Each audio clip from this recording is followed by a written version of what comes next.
Nous allons voir un peu plus en détail la vue 3D.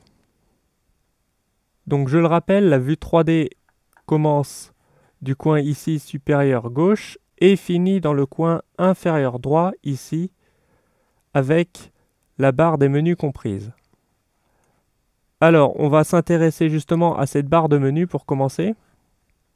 Dans le menu View, on va retrouver les actions de vue. Dans le menu Select, on va retrouver les actions de sélection. Et dans le menu Object, on va retrouver toutes les actions disponibles pour les différents objets.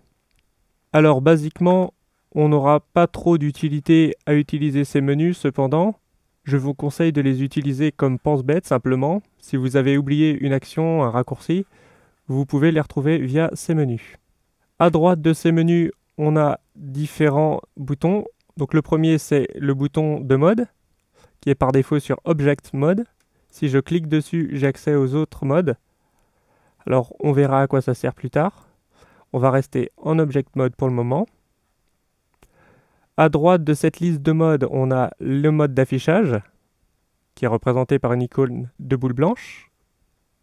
Si je clique dessus, j'ai accès à différents modes de visualisation. Le mode par défaut est solide, c'est-à-dire que les faces sont remplies à l'affichage. Le mode Textured, c'est le mode d'affichage avancé qui prend en compte l'éclairage. Le mode Wireframe est le mode fil de fer qui permet d'afficher uniquement les contours des objets. Et enfin, le mode Bounding Box est le mode qui permet d'afficher uniquement le cube englobant de l'objet. On va repasser en mode solide. À droite de ces modes d'affichage, on a les modes de pivot. On reviendra dessus plus tard. À droite de ces modes de pivot, on a les options du manipulateur.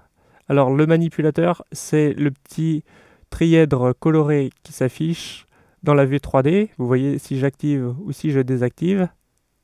On verra comment utiliser cet objet plus tard.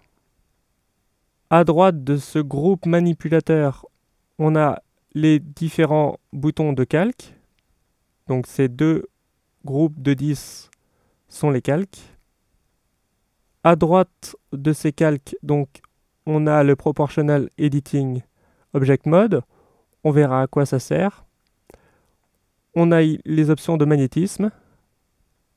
Et on a les rendus OpenGL pour respectivement l'image et l'animation. La vue 3D dispose de deux panneaux flottants.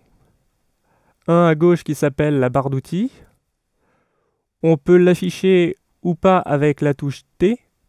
Donc là, elle est affichée par défaut, mais si j'active la touche T, toujours, souvenez-vous, avec le curseur dans la zone de la vue 3D, eh bien, je fais disparaître la barre d'outils. Si je refais T, je la réaffiche. On a un panneau des propriétés flottant également. Si j'enfonce la touche N, je fais apparaître le panneau flottant des propriétés. Et encore une fois, pour la faire disparaître, je réappuie sur N.